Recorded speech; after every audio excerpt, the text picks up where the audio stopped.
Bonsoir à tous. Ce soir, nous abordons un sujet qui fait débat. En fait, je dirais, il ne fait pas vraiment débat parce qu'il y a une sorte de statu quo et de silence où personne ne se permettrait de lancer un débat sur le sujet. Parce que, en règle générale, quand on a des commentaires sur le passage du sacrifice d'Isaac par Abraham, son père, on a des commentaires qui trouvent ça formidable, extraordinaire, un acte de foi à la limite du divin, grandiose. Et on oublie, je pense qu'on oublie sciemment qu'il y a quand même des aspects qui sont très troublants. On a un père de famille qui est amené à brandir un couteau sur son fils qu'il a préalablement attaché. Je veux dire, il faut juste réfléchir un tout petit peu. C'est un acte qui est en dehors de toute éthique imaginable. C'est un acte qui semble complètement déplacé. Et qu'en a pensé Sarah, la mère d'Isaac? Comment Isaac a-t-il vécu cela? De voir son père qui lui dit rien pendant 3 jours, qui lui dit mais Dieu pourvoira l'agneau, t'inquiète pas, et puis à un moment donné il se retrouve attaché devant son père qui brandit un couteau pour le tuer. Quand on le présente comme ça, parce que c'est la réalité, on se rend compte qu'il y a quand même quelque chose qui ne va pas. Donc ce soir, nous allons oser poser ce genre de questions devant ce texte et nous arrêter un petit peu sur, non pas sur ce que l'on va faire dire au texte, mais ce que le texte dit. Et on va voir que les choses vont s'éclaircir un peu. Un peu. Je vous propose donc pour commencer de lire le texte. Bien l'avoir en arrière-plan sur tout le texte. Genèse 22, versets 1 à 18. Après ces choses, Dieu mit Abraham à l'épreuve et lui dit « Abraham !» Et il répondit « Me voici. » Dieu dit « Prends ton fils, ton unique, celui que tu aimes, Isaac. Va-t'en au pays de Morija, et là offre-le en holocauste sur l'une des montagnes que je te dirai. » Abraham se leva de bon matin, sella son âne et prit avec lui 2 serviteurs et son fils Isaac. Il fendit du bois pour l'holocauste et partit pour aller au lieu que Dieu lui avait dit. 3e jour, Abraham, levant les yeux, vit le lieu de loin. Et Abraham dit à ses serviteurs, « Restez ici avec l'âne, moi et le jeune homme, nous irons jusque-là pour adorer, et nous reviendrons auprès de vous. » Abraham prit le bois pour l'holocauste, le chargea sur son fils Isaac et porta dans sa main le feu et le couteau. Ils marchèrent tous deux ensemble. Alors Isaac, parlant à Abraham, son père, dit « Mon père !» Il répondit « Me voici, mon fils. » Isaac reprit « Voici le feu et le bois. Mais où est l'agneau pour l'holocauste ?» Abraham répondit « Mon fils, Dieu se pourvoira lui-même de l'agneau pour l'holocauste. » Et ils marchèrent tous deux ensemble. Lorsqu'ils furent arrivés au lieu que Dieu lui avait dit, Abraham y éleva un autel et rangea le bois. Il lia son fils Isaac et le mit sur l'autel, par-dessus le bois. Puis Abraham étendit la main et prit le couteau pour égorger son fils. Alors l'ange de l'Éternel l'appela des cieux et dit « Abraham, Abraham !» Il répondit « Me voici. » L'ange dit « N'avance pas ta main sur l'enfant et ne lui fais rien, car je sais maintenant que tu crains Dieu et que tu n'as pas refusé ton fils, ton unique. » Abraham leva les yeux et vit derrière lui un bélier retenu dans un buisson par les cornes. Et Abraham alla prendre le bélier et l'offrit en holocauste à la place de son fils. Abraham donna à ce lieu le nom de Jéhovah-Jireh. C'est pourquoi l'on dit aujourd'hui à la montagne de l'Éternel, il sera pourvu. L'ange de l'Éternel appela une seconde fois Abraham des cieux et dit, je le jure par moi-même, parole de l'Éternel, parce que tu as fait cela et que tu n'as pas refusé ton fils, ton unique, je te bénirai et je multiplierai ta postérité comme les étoiles du ciel et comme le sable qui est sur le bord de la mer. Et ta postérité possédera la porte de ses ennemis. Toutes les nations de la terre seront bénies en ta postérité parce que tu as obéi à ma voix. Donc là, on a, comme je le disais en introduction, un texte très curieux,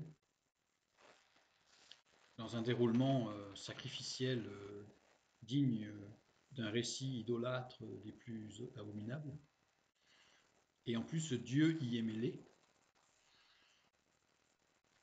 de façon dynamique. C'est pas du tout pour dire c'est pas ça, c'est pas bien, il faut arrêter, c'est horrible. Mais au contraire, il est même béni, c'est formidable. Alors, nous allons y aller tranquillement. Nous allons voir pas mal de points, alors pas tous, parce qu'il y en a énormément, mais on va en voir quelques-uns. Quelques questions soulevées par le texte. Comment Dieu pouvait-il demander un tel acte? Vis-à-vis de son serviteur Abraham, demander à un homme une telle chose. Vis-à-vis de Sarah, la mère d'Isaac, une femme qui a mis 90 ans à avoir un enfant, l'enfant de la promesse, et demander à cette femme que son mari tue son fils. Enfin, c'est abominable. Vis-à-vis d'Isaac, comment Isaac a-t-il pu prendre cela? Isaac devant voir son père l'abandonner et même le menacer de mort. Prenons en compte qu'Abraham et Isaac étaient convaincus de la puissance de Dieu pour le ressusciter. On va le prendre en compte, on va se dire, bon, voilà, on a un texte dans le Nouveau Testament, on verra tout à l'heure, qui dit qu'Abraham est convaincu que Dieu était capable, dans sa puissance, de ressusciter Isaac. Donc on peut imaginer, ce texte ne le dit pas, que même Isaac se disait, Dieu est tout puissant, il va me ressusciter. Quand on dit ça comme ça, c'est quand même assez curieux. Hébreux 11, 19, justement, il pensait, c'est au singulier, c'est Abraham, que Dieu est puissant même pour ressusciter les morts aussi, le recouvra-t-il par une sorte de résurrection. On en parlera tout à l'heure. Donc vis-à-vis d'Isaac, toujours, devant accepter de mourir malgré son âge et les promesses inaccomplies. Il y avait des promesses, il y avait des tas de choses, puis voilà, un coup Dieu perd la tête, il faut que je meure. Alors au sujet de l'âge, il n'y a pas beaucoup d'informations sur l'âge d'Isaac au moment des faits, mais il y en a quand même quelques-unes. Alors vous avez parfois des images où on voit un adolescent, parfois on voit un enfant. Certains commentaires même disent que c'était un tout petit enfant, pour essayer, à mon avis, d'amoindrir le fait que l'enfant aurait été choqué, donc étant dans un âge de non-compréhension des choses, quoique je pense que dans l'affect, c'est un peu difficile à justifier, mais enfin, c'est pas grave. Donc on va regarder. Genèse, chapitre 22, on va rester vraiment sur le chapitre 22, verset 5. Et Abraham dit à ses serviteurs, restez ici avec l'âne, moi et le jeune homme, nous irons jusque-là pour adorer, et nous reviendrons auprès de vous. Et il parlait d'un jeune homme. Le terme qui désigne un jeune homme, c'est Neachai, qui est employé que 7 fois dans la parole de Dieu. Il désigne toujours un jeune homme ou un homme actif dans un service. Alors le verset 6, Abraham prit le bois pour l'holocauste, le chargea sur son fils Isaac et porta sa main le feu et le couteau, et ils marchèrent tous deux ensemble. Actif dans un service, on voit que Isaac, dans cette description du jeune homme, est actif puisqu'il va porter le bois du sacrifice. Donc il est actif dans un service. Nombre 4, 3. Depuis l'âge de 30 ans et au-dessus jusqu'à l'âge de 50 ans, tous ceux qui sont propres à exercer quelque fonction dans la tente d'assignation, donc dans le service. Donc c'est un rapport avec ce mot qui est employé qui désigne un jeune homme, oui, de plus de 30 ans. Donc c'est-à-dire qu'Isaac avait plus de 30 ans. On verra tout à l'heure qu'il en avait 37. Pour l'instant, on n'a pas l'élément. C'est à la fin qu'on va comprendre qu'il avait 37 ans. Aujourd'hui, là, avec les premiers éléments que nous avons, nous voyons qu'Isaac a plus de 30 ans. Il est largement en capacité de comprendre ce qui se passe, ou de ne pas comprendre ce qui se passe. Alors, ce qu'il faut savoir, c'est que le Neraïf est employé 7 fois, mais une seule fois avec le diacritique du Révi. Une seule fois à cet endroit-là. Cela indique les 4 points cardinaux, le Révi, donc ça veut dire que tu donnes le sens d'un homme accompli pour le service. Donc on est vraiment dans quelqu'un qui a vraiment saisi ce qui se passe, qui a plus de 30 ans et qui est capable de comprendre l'action de ce qu'il fait en mettant le bois sur son dos. Donc c'est bien plus de 30 ans. Tous les éléments nous montrent qu'il a bien plus de 30 ans. Une autre question, pourquoi Abraham n'a-t-il pas prié pour épargner le juste? Comme il l'a fait pour Lot, et les siens dans Sodome et Gomorrhe. Genèse chapitre 18, versets 16 à 33, on voit un Abraham très engagé, puisque des gens doivent mourir, et il se bat, il dit 50 justes, 40 justes, 30 justes, s'il y a 20 justes, est-ce qu'on va condamner la ville? Non, 10 justes. Donc on voit qu'il se bat, là il se bat pas, là. Il est devant pire.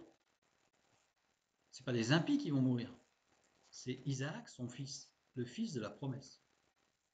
Il se bat pas. On voit qu'Abraham s'est battu aussi pour Abimelech. L'histoire de sa femme, qui était sa sœur, etc. Mais Abimelech est tombé malade et Abraham a prié pour le juste, qui a été guéri.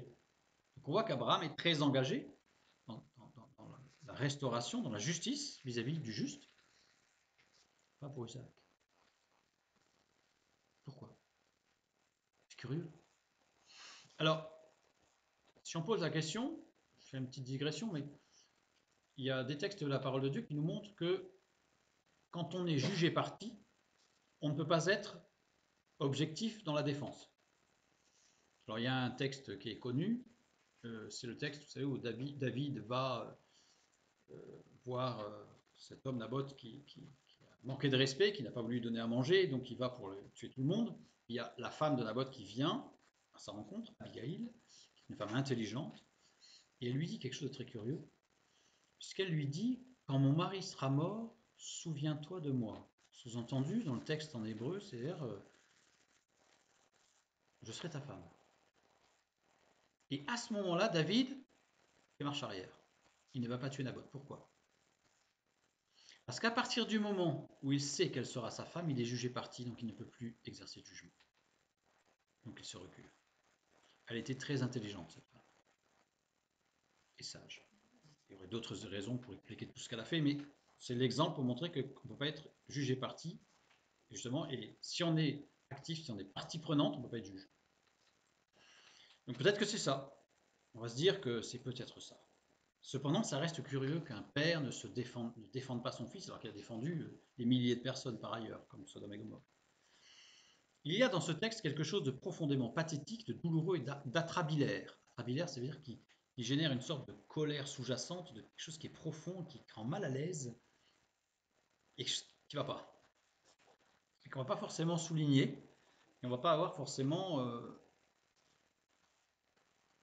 la possibilité d'exprimer ce sentiment. Et ce sentiment atrabilaire est souligné par le texte lui-même. Prenons le verset 1. Après ces choses, Dieu mit Abraham à l'épreuve et lui dit, Abraham, il répondit, me voici. Après ces choses, l'expression Ahar adebachim ael. Expression utilisée 8 fois. J'ai mis les références. Dans Genèse 15.1, promesse d'Isaac et choix de la PMA via Agar. PMA pour faire plus court.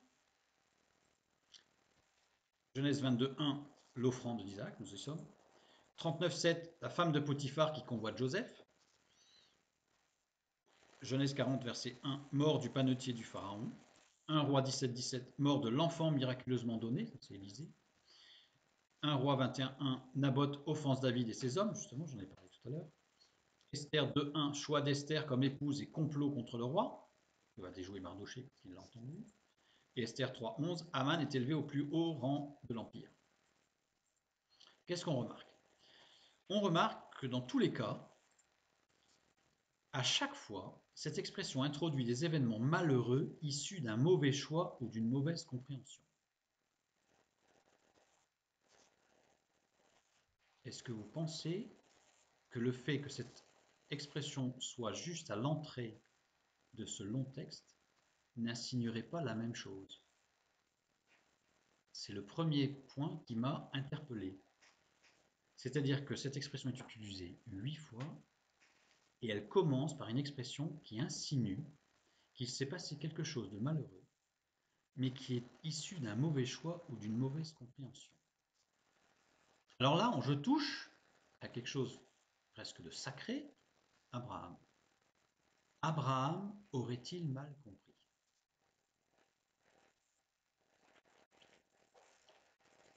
Alors on ne va pas oser répondre oui.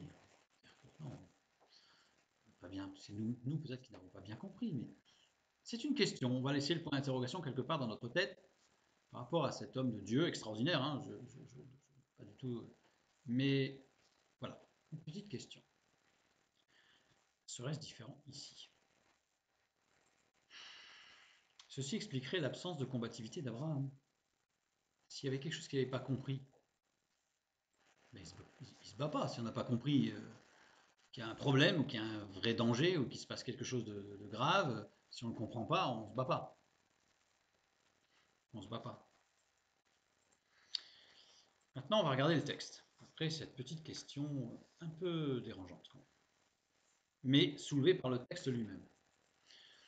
Verset 1. Après ces choses, donc, qui insinue qu'il y a un problème, Dieu mit à l'épreuve Abraham. Alors dans notre texte, c'est Dieu mit Abraham à l'épreuve. Alors j'ai préféré mettre dans le même sens qu'en hébreu, parce que mit à l'épreuve, c'est un seul mot. Alors, comme ça, c'est plus facile après d'aller l'expliquer. Mit à l'épreuve, c'est Nassa. Alors Nassa s'écrit de deux manières, soit avec un shin, soit avec un samek. Donc, les deux s'écrivent ici. Donc celui avec le shin, si je prends sa construction sémantique, les deux premières lettres s'attachent à des choses temporelles et passagères en exprimant l'instabilité, la faiblesse, la facilité à séduire. Et la dernière lettre symbolise Dieu. L'autre façon d'écrire, les deux premières lettres désignent ce qui est léger, qui flotte, qui ne pèse pas, qui est facile, quelque chose de léger, et symbolise la vie. À votre avis, lequel est écrit dans le texte biblique? Celui-là. Quand c'est Dieu qui conduit ou qui a conduit la marche, elle est légère. C'est ce terme qui est employé quand il portait l'arche de l'Alliance, qu'il évitait, vous savez. L'arche de l'Alliance était légère. C'est un texte à chaque fois qui parle de la marche avec Dieu dans le désert. À chaque fois, c'est parce que quand on suit Dieu, quand on marche avec Dieu, c'est léger.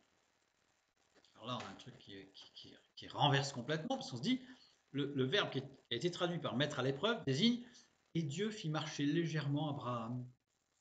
Il va lui proposer quelque chose de léger, quelque chose de sympathique, quelque chose de joyeux, de formidable.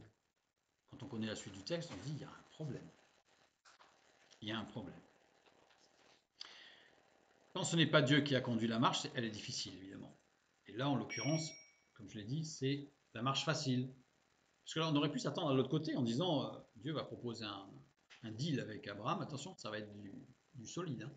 Non, pas du tout. La phrase commence en disant Dieu va proposer quelque chose de facile à Abraham. Facile. Sacrifier son fils. On voit qu'il y a un problème. En plus, ce verbe est conjugué au radical piel et au mode parfait. C'est-à-dire que radical piel, ça insiste lourdement. Lourdement. Dieu a mené Abraham sur un chemin très léger, extrêmement facile. On voit que le texte lui-même nous amène à une vraie réflexion en disant il y a vraiment un problème. Il y a vraiment un problème. Au verset 2, nous disons, Dieu dit, prends ton fils, ton unique. Donc, Dieu va amener Abraham sur un chemin facile et lui dit, prends ton fils, ton unique, celui que tu aimes, Isaac, va-t'en au pays de Morija, jusque-là ça va. Et là, offre-le en holocauste sur l'une des montagnes que je te dirai. Alors là, le point d'interrogation, il devient de plus en plus gros. Et en plus, il y a quelque chose qui est surprenant, c'est pourquoi Dieu dit-il, prends ton fils, ton unique, celui que tu aimes, Isaac. Il y a une sorte d'insistance là, qui est un peu lourde. Un peu lourde. Pourquoi une telle insistance? Pourquoi insister sur... Pourquoi pas dire directement, prends Isaac et va-t'en au pays de Morija? Ton fils, ton unique, celui que tu aimes, Isaac. Donc il y a une insistance sur un lien particulier qu'Abraham entretient avec ce fils.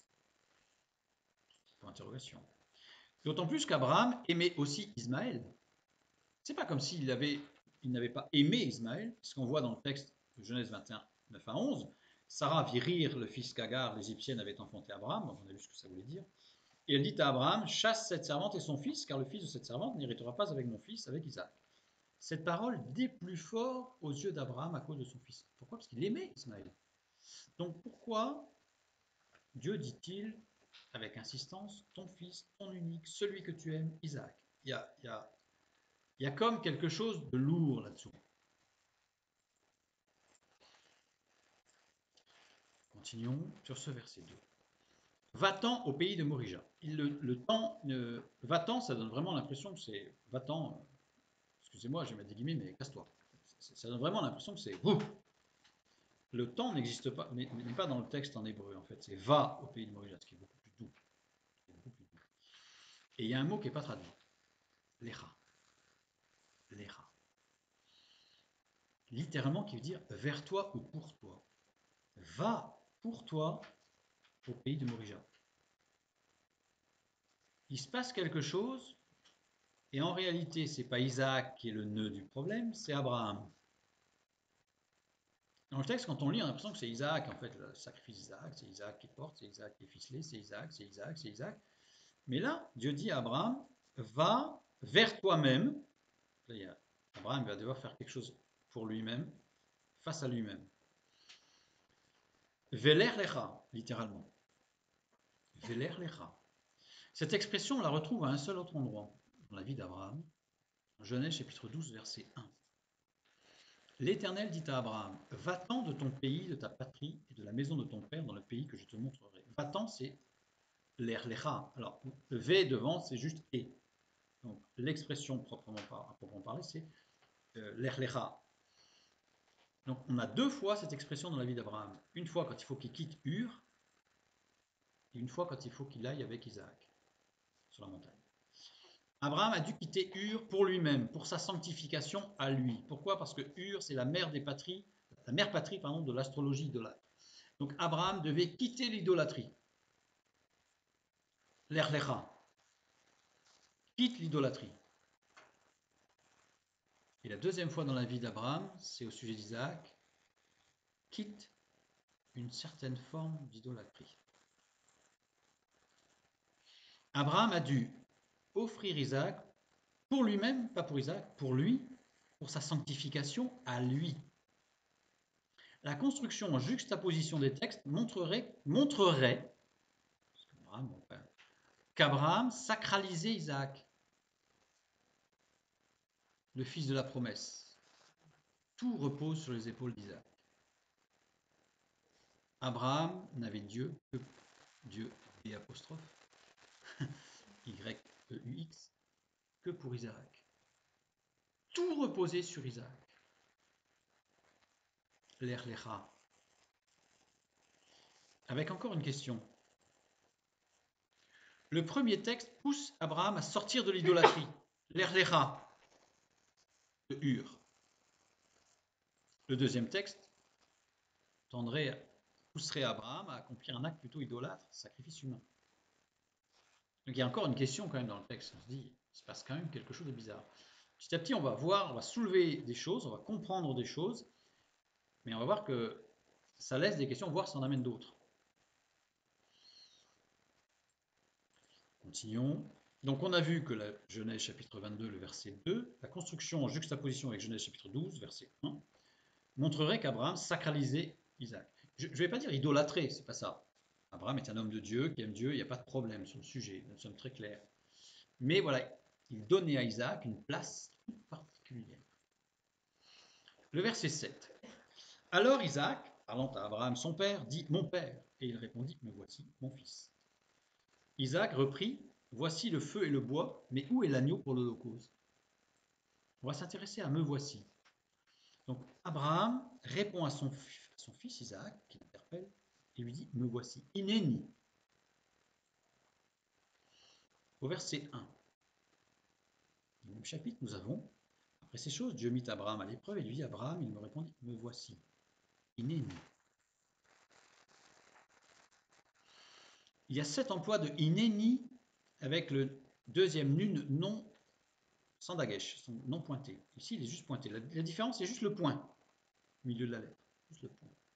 Que j'ai représenté ici par un N et ici 2 N. Il a 2 emplois avec les 2 N.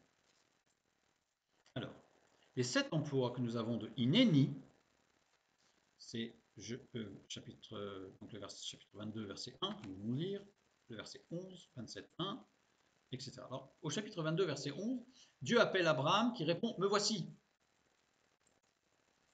Au chapitre 27, au verset 1, c'est Isaac qui appelle Ésaü et qui lui répond « Me voici ». Au chapitre 31, au verset 11, un ange appelle Jacob et qui lui répond, me voici.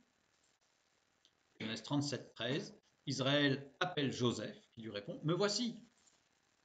Genèse 46, 2, Dieu appelle Jacob qui lui répond, me voici.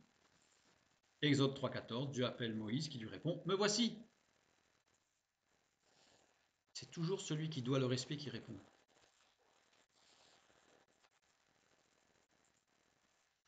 L'autre emploi de Hineni, Genèse 27, 18, Jacob, déguisé en Ésaü, interpelle son père Isaac et qui lui répond, me voici.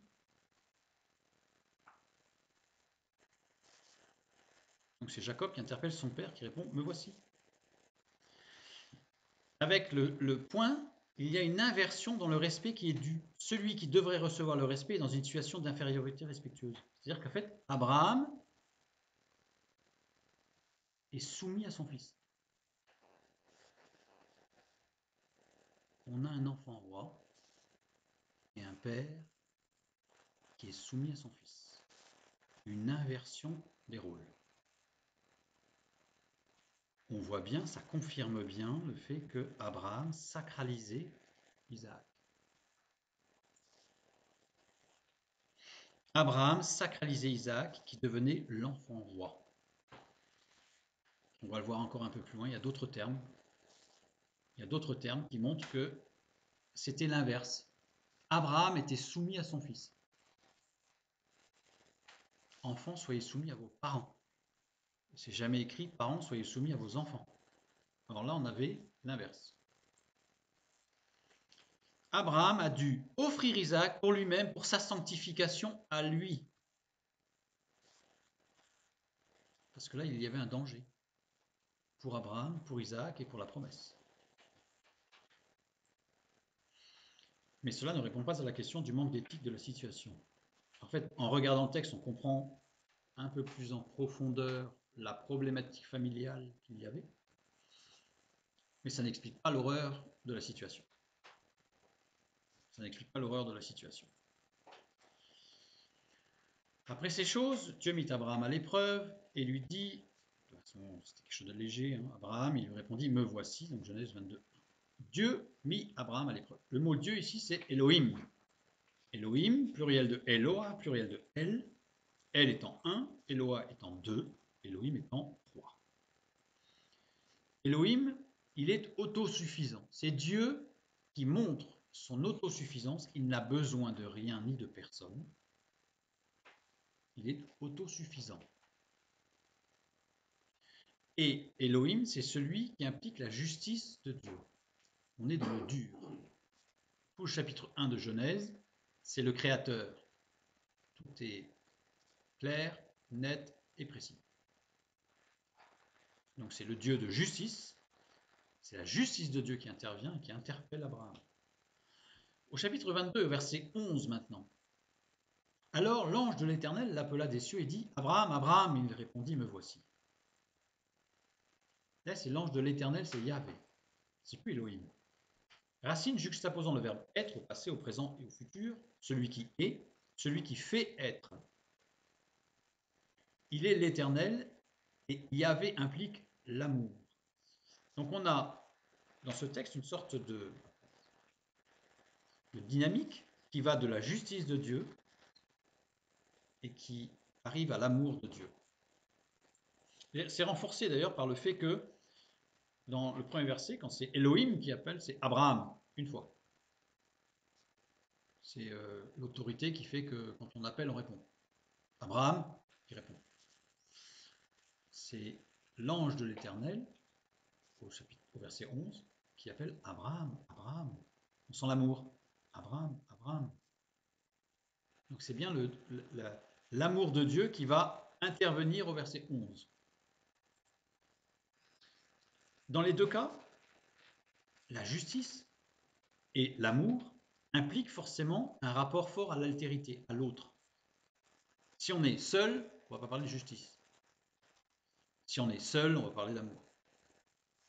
L'amour pour soi, ça s'appelle l'égocentrisme, l'égoïsme, tout ce qu'on veut, le narcissisme, mais c'est pas de l'amour. Donc, ce sont deux aspects de Dieu qui montrent un fort rapport à l'altérité. L'altérité, c'est le rapport à l'autre. Justement, entre Abraham et Isaac, il y a un problème de rapport de l'un à l'autre. Le verset qui suit, Genèse 22, 2, juste après le 1, quand c'est Elohim qui appelle, Dieu dit, donc Elohim toujours, parce que c'est, enfin, en hébreu il n'y a pas Dieu, c'est il dit, Dieu.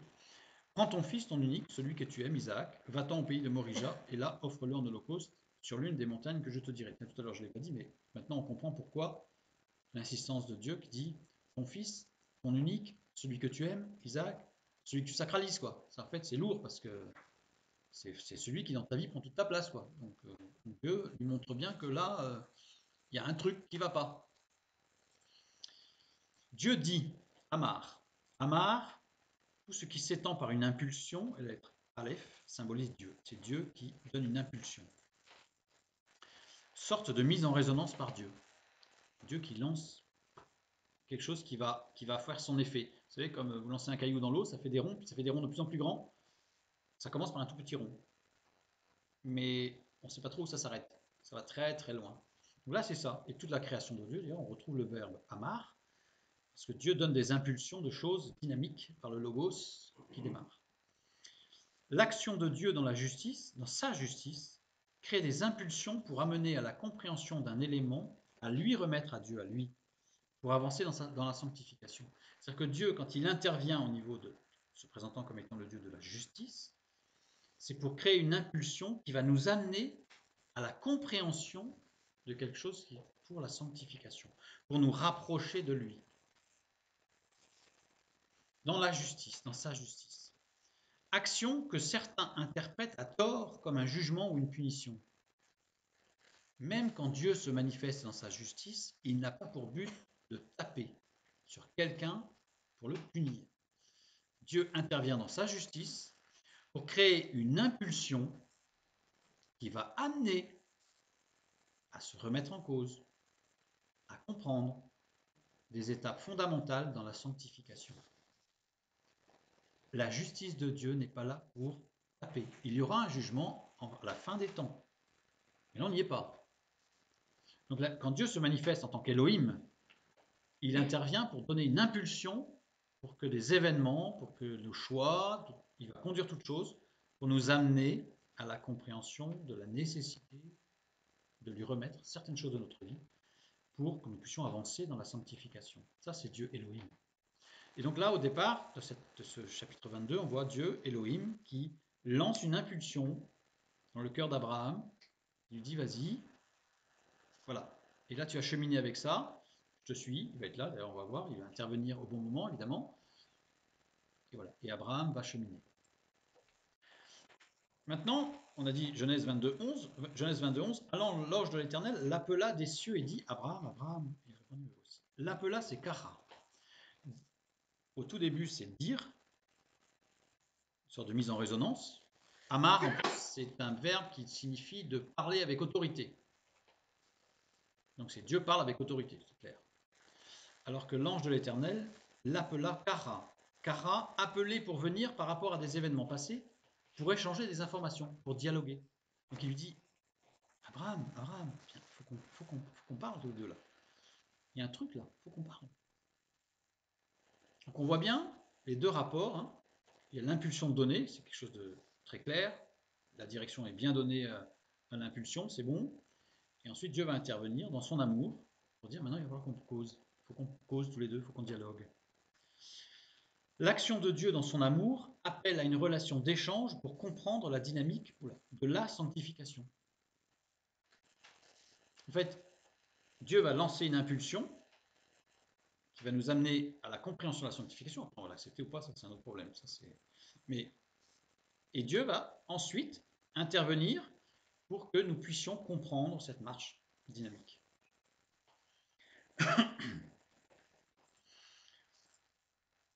Alors, nécessite un acte de foi, c'est-à-dire qu'à partir du moment où Dieu, dans sa justice, donne l'impulsion et qu'on obéit, donc on va suivre l'impulsion de Dieu, Elohim, à ce moment-là, il va falloir un acte de foi. On obéit. Clair, net, précis, on obéit. Et ensuite, nécessite une relation de foi. Le dialogue, il va falloir une relation de foi. Donc, à un moment donné, il faut un acte de foi qui va être suivi par une relation de foi. Nous avons déjà vu à maintes reprises que le mot foi, il y a 3 mots dans l'Ancien Testament qui décrivent la foi, là. Emet, Emouna, Emin, Emoun, ou Emin, ça dépend. Emet, c'est une disposition extérieure. Emouna, une disposition intérieure. Emoun, une confiance qui permet de s'engager avec. Emet, qui correspond à une action. Emouna, à l'écoute. Et Emoun, à la parole. Et là, nous voyons que dans la vie d'Abraham, il y a eu les trois. Un départ sur l'action et l'écoute. Il a écouté, il a agi. Ni une ni deux, pouf, il a agi. Il a fallu un certain temps pour qu'il dialogue. Ça, on va voir tout à l'heure que ça aura des conséquences dramatiques. Le delta T entre l'écoute et le dialogue. Alors que Dieu, la foi, c'est un dialogue, une écoute et une dynamique d'action, tout simultanément. Dieu dit donc, prends ton fils, ton unique, celui que tu aimes, Isaac, donc là on alourdit, va-t'en au pays de Morija, va pour toi, pour te trouver toi, va pour ta sanctification, au pays de Morija, et là offre-le en holocauste. Alors holocauste maintenant, regardons ce que c'est que ce mot holocauste. Lévitique chapitre 6 versets 8 et 9, c'est ce qui définit l'holocauste. L'Éternel parle à Moïse et dit, donne cet ordre à Aaron et à ses fils et dit, voici la loi de l'holocauste. Alors après il y a toute la description lévitique. La loi de l'holocauste, la loi. Le mot loi c'est Tovra, Tovrat. Tovrat qui veut dire littéralement direction, instruction, mode d'emploi de l'holocauste. Alors, on a dans Tovrat, on voit bien le Torah, action de convertir, de traduire, de distiller, action de circonscrire, d'entourer, de faire le tour d'eux, donc circonscrire tout ce qui concerne l'Holocauste, avec la lettre Tav pour finir, qui désigne la croix. Donc en fait, la loi de la Ola c'est l'Holocauste, et l'action de circonscrire la croix. Littéralement, c'est ça. La loi de l'offrande, de l'Holocauste, qui est traduit par Holocauste, c'est l'action de circonscrire la croix. La loi de la Ola est une pédagogie de la croix. Littéralement, c'est ça. Donc, après, quand on étudie le Lévitique chapitre 6, on y voit évidemment toute la pédagogie de la croix dans le Lévitique et dans les offrandes. Galates 3, 24. Ainsi, la loi a été comme un pédagogue pour nous conduire à Christ, afin que nous fussions justifiés par la foi. C'est l'apôtre Paul, au moins, qui clarifie les choses de façon claire dans le Nouveau Testament. Le Nouveau Testament est formidable parce qu'il donne un éclairage puissant sur l'Ancien Testament avec, sans aller chercher les études profondes, on a tout le signifiant est signifié. Donne cet ordre. Tzav. L'Éternel parle à Moïse et dit donne cet ordre. Tzav. Tzav, verbe conjugué au radical piel et au mode imparfait. Radical piel, c'est que c'est vraiment avec insistance. Imparfait, c'est tout le temps. Implique un impératif continu, c'est tout le temps, qui devait se transmettre. Donc donne cet ordre à Aaron et à ses fils, mais à ses fils, et à ses fils, aux fils de ses fils, enfin, à tous ses descendants en fait. Donc de génération en génération, donc c'est quelque chose qui devait se transmettre. L'Éternel parla à Moïse, Dabar. Verbe conjugué au radical quel le mode imparfait, donc ça veut dire qu'il a parlé à maintes reprises de façon très précise, en continu. Parler, enseigner. Dieu a enseigné Moïse. Dieu ordonne d'ordonner. Formule utilisée 6 fois dans le Pentateuque. Le Pentateuque, les 5 premiers livres de la Bible. Lévitique 6:8. Ordre d'enseigner la loi de la Ola, ce qu'on a appelé l'Holocauste. Lévitique 24:2. Ordre d'apporter de l'huile pure concassée pour le chandelier. Nombre 5:2. Ordre de renvoyer du camp le lépreux. Nombre 28:2. Ordre de présenter l'offrande et l'aliment de l'Holocauste. Nombre 34:2. Ordre de s'approprier la terre promise dans ses limites. Nombre 35:2. Ordre de donner les villes et leurs banlieues aux Lévites. Définit prophétiquement et fondamentalement les 6 étapes de la vie chrétienne. Je ne vais pas les détailler, mais en fait, on a tout ce terme-là qui définit toute la vie chrétienne dans Lévitique et Nombre. Donc ça, c'est l'ordre d'ordonner, c'est que voilà, tout est défini ici. Et donc ça, la première étape, c'est la loi de l'Holocauste. La première étape, c'est la Ola. Donc Dieu dit d'offrir l'Holocauste. Alors l'Holocauste, Ola, ça s'écrit de 2 manières, soit Ola, soit Ovla. Donc, première manière, Ein Lamed, désigne ce qui croît, s'étend, grandit, désigne un développement grâce à cause de, selon. Donc voilà. Il va y avoir un développement, quelque chose qui va se développer, qui va grandir. Et c'est la vie. L'autre, avec le vav, désigne la forme extérieure des choses, renferme l'idée d'une direction donnée à la vie sans pour autant qu'il n'y ait de terme, le but, de fin. Je ne sais pas trop où on va, mais on y va. Ici, lequel a été employé? Évidemment, celui-ci. Évidemment, il y a un but. Évidemment, dans toute l'œuvre et l'action de Dieu, il y a un but. Évidemment. Pour faire grandir quelque chose. Et on a compris tout à l'heure que c'était faire grandir la sanctification d'Abraham. Le rapprochement, faire grandir sa relation avec Dieu. Par ailleurs, là, l'Holocauste ne pouvait être qu'animal. Clairement stipulé dans le texte du Pentateuque, ça ne pouvait en aucun cas, évidemment, être un homme ou une femme. Il ne pouvait être offert que sur l'autel du tabernacle ou du temple. Nulle part ailleurs. Il devait être entièrement brûlé. Là, on voit déjà qu'il y a un petit souci par rapport au fait qu'il ressuscite, d'accord, ressuscité, mais entièrement brûlé, c'est un peu plus compliqué quand même. Dieu est tout puissant, il peut tout faire, nous sommes clairs. Enfin, ça complexifie les choses. La hola, ou ovla, est la seule offrande qualifiée d'odeur agréable à Dieu. C'est la seule. Bizarre, hein. Et c'est ça que Dieu demande à Abraham. C'est léger, hein, à vivre. La hola, entièrement brûlée, est une offrande qui ne profite à aucun homme, mais à Dieu seul.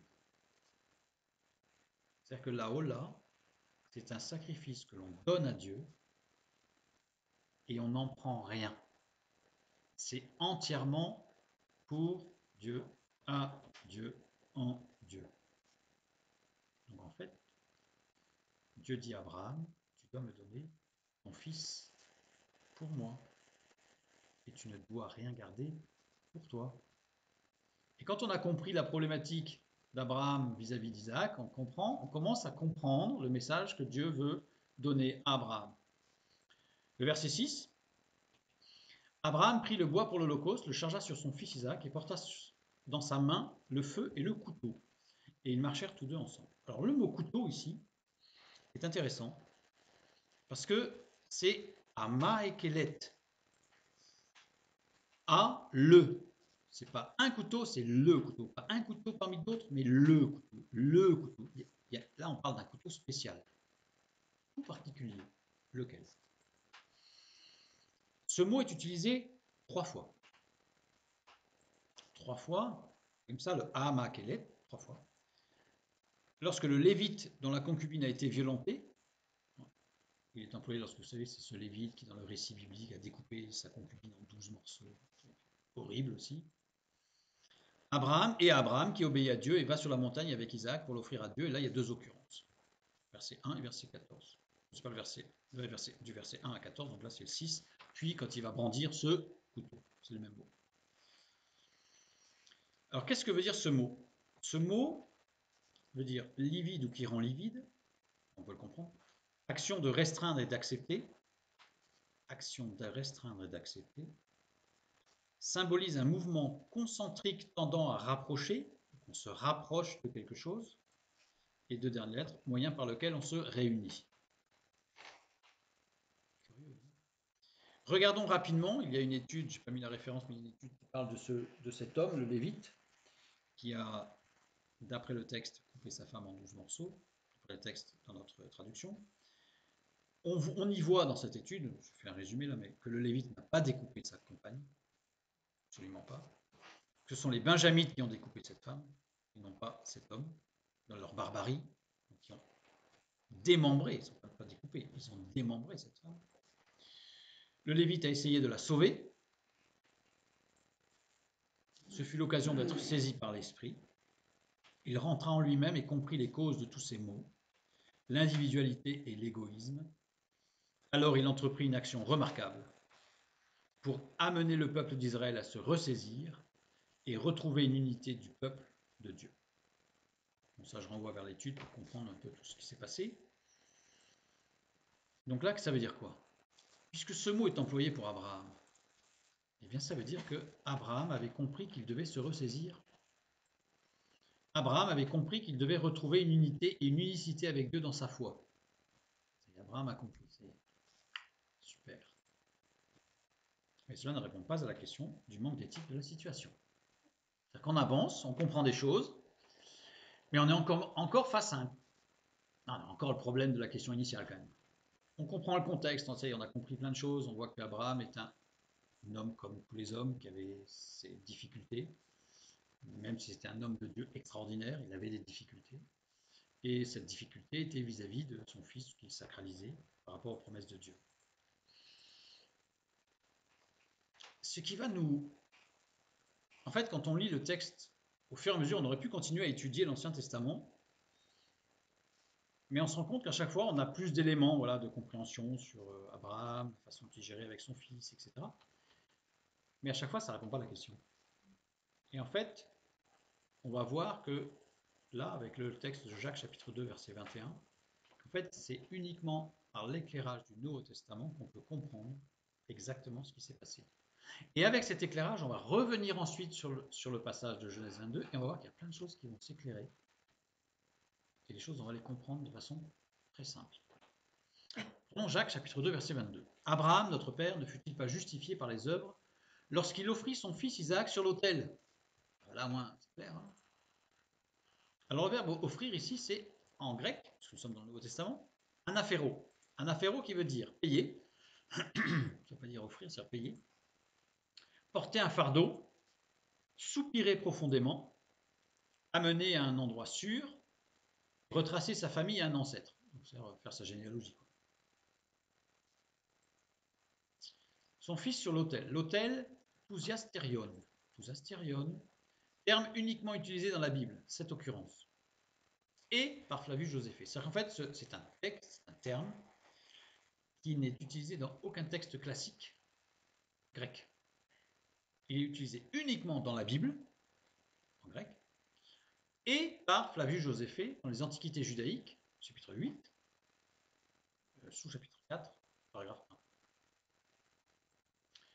Alors, dans la Bible, Matthieu 5, 23. Si donc tu présentes ton offrande à l'autel et que là tu te souviennes que ton frère a quelque chose contre toi, donc là c'est l'autel. Matthieu 23, 19. Aveugle lequel est le plus grand, l'offrande ou l'autel qui sanctifie l'offrande. Hébreux 13, 10. Nous avons un autel dont ceux qui font le service au tabernacle n'ont pas le pouvoir de manger. Apocalypse 8, 3. Et un ange vint, il se tint sur l'autel, ayant un encensoir d'or. On lui donna beaucoup de parfums afin qu'il les offrit avec des prières de tous les saints sur l'autel d'or qui est devant le trône. Et Apocalypse 11, 1. On me donna un roseau semblable à une verge en disant, lève-toi et mesure le temple de Dieu, l'autel, et ceux qui adorent. Si tu présentes ton offrande, le mot offrande dans Matthieu 5, 23, c'est doron. Doron qui veut dire cadeau d'honneur. Si tu présentes ton cadeau d'honneur, offrande en argent déposée dans le trésor pour des besoins du temple. Dans Matthieu 23, 19 aussi, il s'agit d'un cadeau d'honneur qui sert aux besoins du temple. Ici, dans Apocalypse 8, il est parlé du parfum, afin qu'il les offrit ces parfums pour les prières de tous les saints sur l'autel. Donc c'est du parfum, il ne s'agit pas d'un animal, il s'agit de parfum.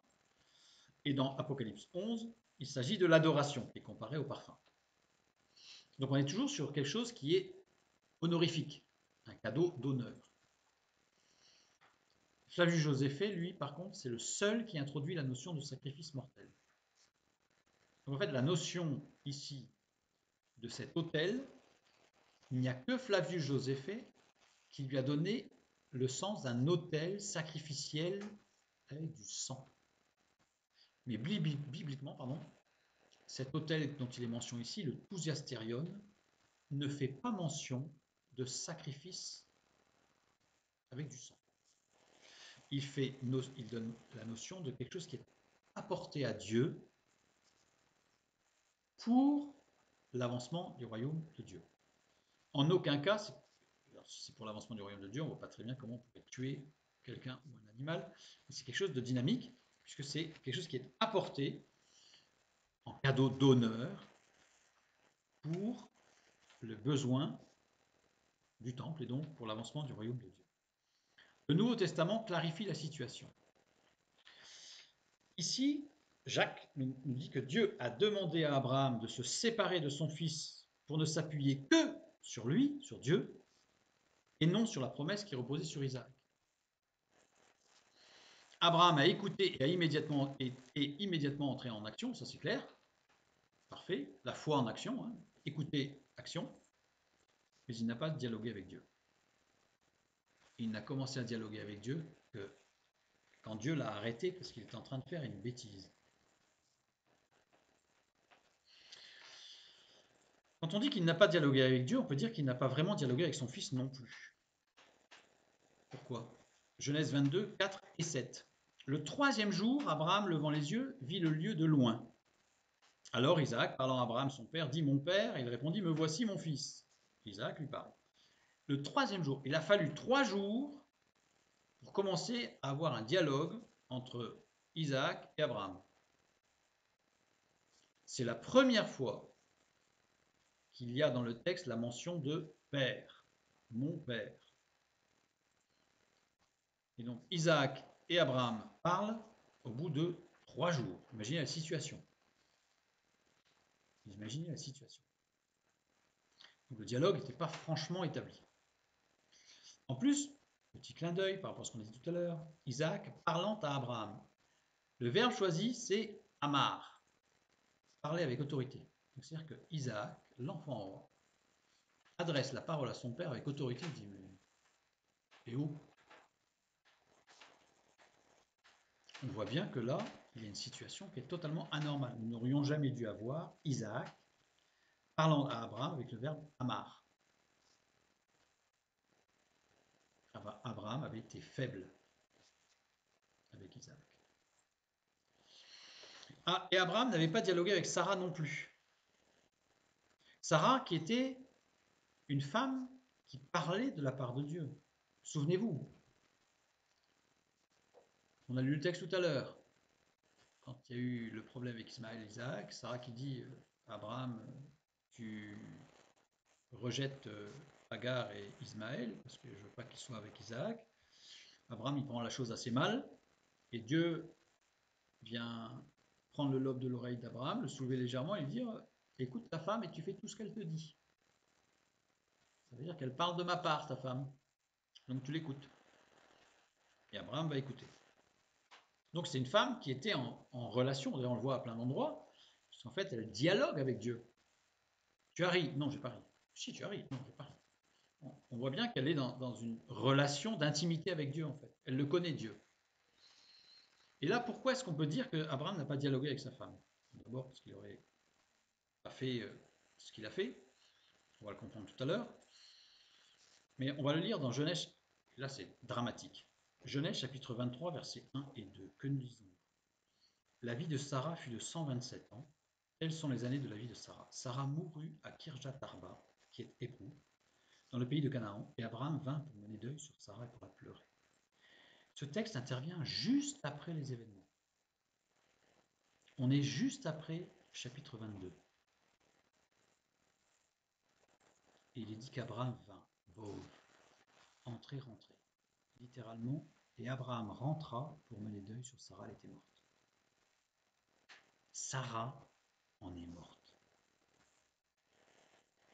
Sarah est morte de chagrin de voir son fils partir avec son mari qui allait le tuer.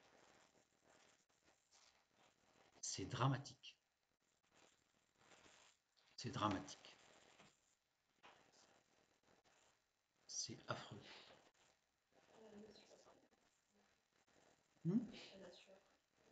Ah ben quand il est arrivé, elle était morte. Quand il est rentré, elle était morte. Alors, il y a quand même des problèmes parce qu'il vivait pas au même endroit.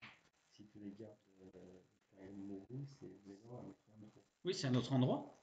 Mais le texte dit bien, Abraham rentra, juste après le chapitre 22, juste après Genèse 22, juste après les événements, Abraham rentra d'où? D'où est-ce qu'il est rentré? De ce qui était juste avant. Surtout que le découpage du chapitre 23 a été fait bien ultérieurement, le texte est continu. Hein. Il n'y a pas de chapitre et de verset. Hein. Tout se suit. Il n'y a pas de mot qui veut dire plus tard ou bien après ou je sais rien. Bref.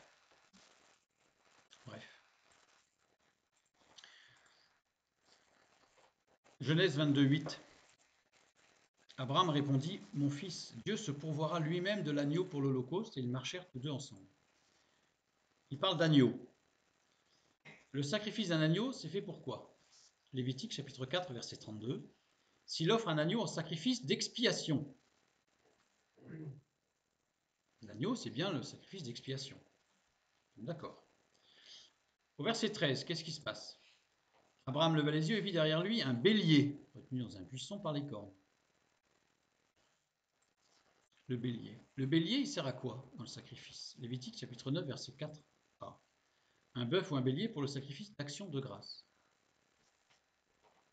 Abraham est parti pour un sacrifice d'expiation et Dieu l'attend pour un sacrifice d'action de grâce. Ça montre qu'Abraham n'avait pas compris la dynamique de l'impulsion de Dieu. Pourquoi? Parce qu'il n'avait pas dialogué.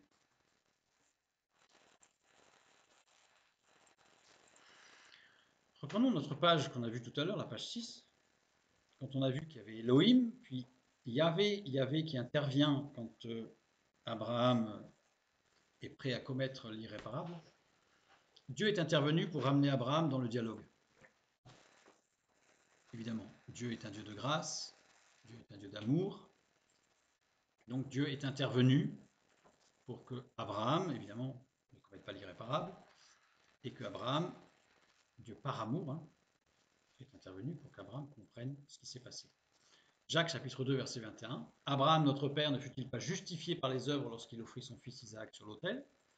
Justifié, dikaio, qui veut dire rendre un homme juste, considéré comme juste, montré juste, déclaré juste, avec l'idée négative prédominante d'une déclaration d'innocence vis-à-vis d'un accusé qui serait en droit d'être accusé. C'est-à-dire qu'en fait, ce terme dikaio dit que Dieu n'a pas tenu compte du fait qu'il aurait pu être accusé de ce qu'il a fait.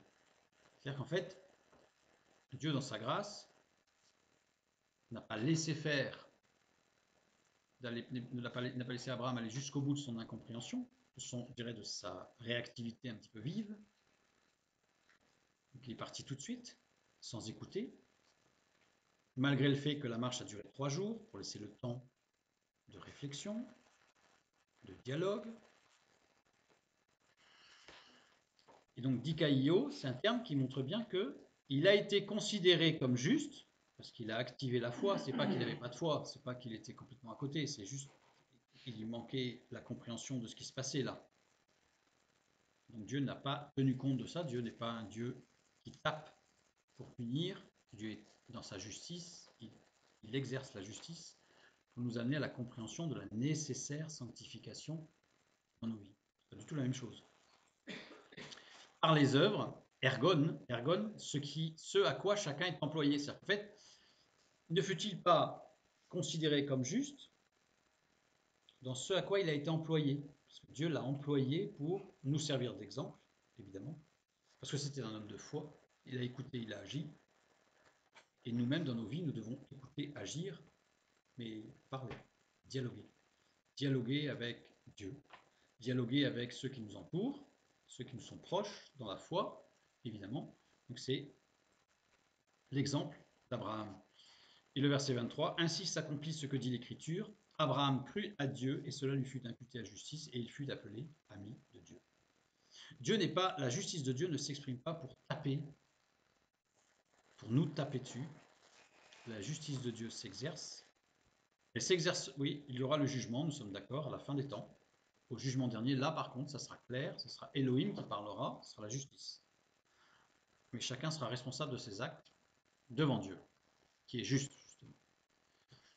Mais là, la justice de Dieu s'exerce dans nos vies, non pas pour punir, pour taper, mais pour conduire, pour amener à réaliser, à prendre en considération la nécessité de la sanctification et de changer de vision, d'a priori, de façon de voir les choses, etc. Au fur et à mesure, ça dépend. Donc Dieu va parler conduire les choses, dans sa justice. Et dans son amour, il va nous tenir dans sa main pour nous conduire sur ce chemin. Mais pour aller sur ce chemin, nous devons répondre à la justice de Dieu par un oui, j'obéis, et dialoguer. C'est la foi. C'est l'expression de la foi. Et Abraham a pu être appelé le père de tous les croyants, plusieurs raisons, mais entre autres, parce qu'il a exercé la foi jusqu'au bout. Abraham n'était pas un homme parfait, mais Abraham était entier dans sa foi. Et Dieu l'a entendu, et il ne lui a pas tapé dessus, mais il l'a amené jusqu'à grandir dans sa foi. Que Dieu vous bénisse, et à bientôt.